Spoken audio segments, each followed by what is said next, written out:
আসসালামু আলাইকুম। ভিডিওটা বেশ কিছুদিন আগেকার। আমাদের জমিতে এবার মাশাআল্লাহ অনেক ফসল হয়েছে, পেঁয়াজ অনেক হয়েছে। তো এখানে 2 বস্তা পেঁয়াজ, 1 বস্তা রসুন আর অনেক কিছু নিয়ে আসছে আমার শ্বশুর আব্বু গ্রাম থেকে। তো এগুলো হচ্ছে সবগুলো রসুন, মানে হাফ বস্তার মতন। আর এগুলো হচ্ছে 2 বস্তাতেই বড় বড় বস্তাতে পেঁয়াজ নিয়ে আসছে। আর আমার ছেলে কবুতরের মাংস খুব পছন্দ করে, তার জন্য কবুতরের মাংস নিয়ে আসছে। মানে একটা মানুষ অত দূর থেকে, আমার শ্বশুর বাসা কুষ্টিয়া, সেখান থেকে এত কিছু বইয়ে নিয়ে আসা, আবার একটা বড় কাঁচা কলার একটা কান নিয়ে চলে আসছে। মানে এটা এখনো পাকবে, এই কলাটা পাকেনি।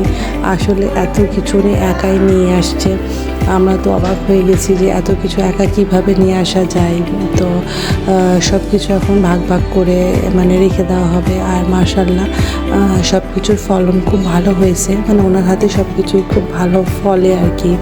তো এখানে পেঁয়াজ, 1 বস্তা পেঁয়াজ আমরা এখন ঢেলে রাখবো, আর 1 বস্তা পেঁয়াজ আবার পরে ঢালবো। মানে এতগুলো ছিল একটা বস্তার মধ্যে পেঁয়াজ যে আমরাই হিমশিম খাচ্ছিলাম কোথায় রাখবো, কি করব। আর দেখেন পেঁয়াজের সাইজগুলো মাশাআল্লাহ বেশ বড় বড় এবং খুব সুন্দর।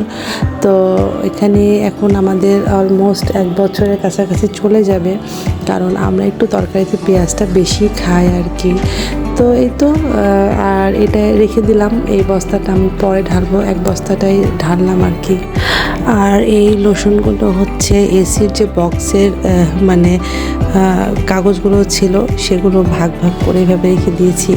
এখন এগুলো রাখার জন্য তো জায়গা লাগবে, তো এগুলো এভাবে রেখে সব ফ্রিজের নিচে ঢুকিয়ে দেবো। 2টা ফ্রিজের নিচে 2টা বক্স এভাবে ঢুকে রাখবো।